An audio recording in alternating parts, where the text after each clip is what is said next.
Banjar. Perang Banjar merupakan perlawanan rakyat Kalimantan Selatan terhadap penjajahan Belanda yang terjadi antara tahun 1859 hingga 1906. Perang ini berawal dari campur tangan Belanda dalam urusan pemerintahan Kesultanan Banjar. Faktor utamanya yaitu satu, campur tangan Belanda dalam pemerintahan Kesultanan Banjar. Belanda ikut menentukan siapa yang berhak menjadi sultan. Mereka lebih mendukung sultan yang bisa menguntungkan pihak kolonial, bukan yang dipilih rakyat atau bangsawan Banjar sendiri. Hal ini menimbulkan ketidakpuasan rakyat. Lalu yang kedua ada penghapusan Kesultanan Banjar oleh Belanda tahun 1860. Setelah Sultan Hidayatullah menolak tunduk kepada Belanda, pemerintah kolonial menghapus Kesultanan Banjar dan menyatakan sebagai wilayah kekuasaan langsung Belanda. Rakyat Banjar tidak menerima keputusan ini. Dan nomor tiga, penindasan dan monopoli ekonomi oleh Belanda. Belanda memonopoli hasil bumi, seperti rotan, batu bara, dan hasil hutan lainnya. Rakyat dipaksa bekerja dan menyerahkan hasil bumi dengan harga murah, sehingga menyebabkan penderitaan ekonomi. Lalu 4, rasa nasionalisme dan keinginan mempertahankan kedaulatan daerah. Rakyat Banjar ingin mempertahankan kedaulatan dan kemerdekaan dari penjajah asing. Tokoh-tokoh seperti Pangeran Antasari, pemimpin perjuangan bersenjata melawan Belanda dengan semangat jihad dan persatuan. Untuk tokoh-tokoh pentingnya ada Pangeran Antasari, yaitu pemimpin utama perjuangan rakyat Banjar. Lalu ada kedua, Sultan Hidayatullah II, sultan yang menolak tunduk pada Belanda. Lalu yang ketiga ada Kiai Demang Lehman, tokoh rakyat yang bantu perjuangan di lapangan. Peristiwa Perang Banjar terjadi pada 1859 sampai 1863. Terjadi di Kalimantan Selatan sebagai perlawanan rakyat Banjar terhadap penjajahan Belanda. Perang dipimpin oleh Pangeran Antasari karena Belanda ikut campur dalam urusan Kesultanan Banjar dan ingin menguasai kekayaan alam Banjar. Rakyat Banjar bersama suku Dayak melakukan perang gerilya melawan Belanda di berbagai daerah. Setelah Pangeran Antasari wafat pada 1862, perlawanan melemah dan pada 1863 Belanda menguasai Banjar. Selanjutnya ada rangkaian peristiwa. Jadi pada tahun 1857, setelah Sultan Adam meninggal, terjadi perebutan tahta antara Pangeran Hidayatullah dengan Pangeran Tamjidillah.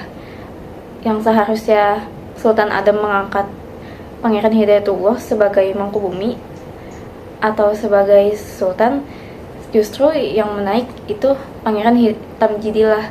Nah, hal itu membuat rakyat Banjar itu sangat marah. Terjadilah pemberontakan kecil setelah itu. Nah, dilanjut lagi pada tahun 1857. Pada saat itu tuh mereka tuh udah rakyat Banjar itu udah gedek sama influence sama Belanda itu, yang membuat Pangeran Antasari muncul sebagai tokoh utama yang memimpin perlawanan rakyat dengan dukungan para pemberontak juga. Nah, dia itu dibantu oleh Pangeran Hidayatullah yang tadi sempat turun dari tahta. Nah, perang itu benar-benar dimulai itu pada tahun 1857, 28 April.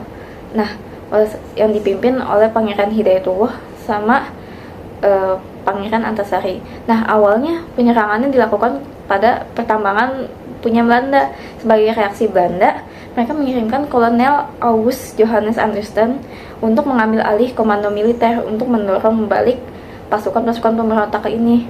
Nah, perlawanan rakyat Banjar ini dilakukan dengan sistem gerilya. Mereka itu memanfaatkan medan Kalimantan yang berupa hutan lebat, rawa dan sungai untuk mendorong pasukan Belanda. Nah, rakyat itu terus menyerang hingga Belanda menghapus Kesultanan Banjar pada Juni 1860. Belanda memerintah petinggi Belanda untuk memerintahkan Kesultanan Banjar untuk mengambil kontrol si kerajaan Banjar ini. Nah, perang Banjar itu makin luas sampai banyak ini pengikut Pangeran Hidayatullah sama Pangeran Antasari. Tapi sayangnya pemberontakan itu kalah karena senjata Belanda yang sudah modern, sedangkan rakyat Banjar itu masih bilang senjatanya nggak semodern Belanda. Nah, pada tahun 1861 Pangeran Hidayatullah sayang sekali itu menyerah ke Belanda. dan diasingkan ke Cianjur. Nah, hal ini membuat Pangeran Antasari dia itu memimpin sendiri. Nah, tetapi dia itu dibantukan oleh dua anaknya, yaitu Gusti Muhammad Said sama Gusti Muhammad Seman. Nah, tapi sayang sekali pada tahun 1862 Pangeran Antasari itu wafat dan diteruskan oleh dua anaknya. Tapi tetap saja tim berontak waktu itu sudah melemah sekali dikarenakan dua pilar pemimpinnya itu udah kalah, si Pangeran Antasari sama Pangeran Hidayatullah. Nah, pada tahun 1880 sampai 1906 pada akhir abad ke-19 Belanda semakin memperkuat pos militernya di seluruh Kalimantan Selatan. Dilanjut lagi setelah anaknya si Pangeran Antasari, Gusti Muhammad Seman, perlawanan besar di Banjar itu udah melemah sehingga perang Banjar itu berakhir, ditandai oleh gugurnya Gusti Muhammad Said dan kekuasaan Banjar yang dihapus dari wilayah administrasi Belanda. Ada tokoh pertama yaitu Demang Lehman, seorang panglima perang Banjar yang gigih melawan Belanda. Ia adalah orang kepercayaan Pangeran Hidayatullah dan memimpin perang gerilya di wilayah Matatura, Matraman, dan Matalaut.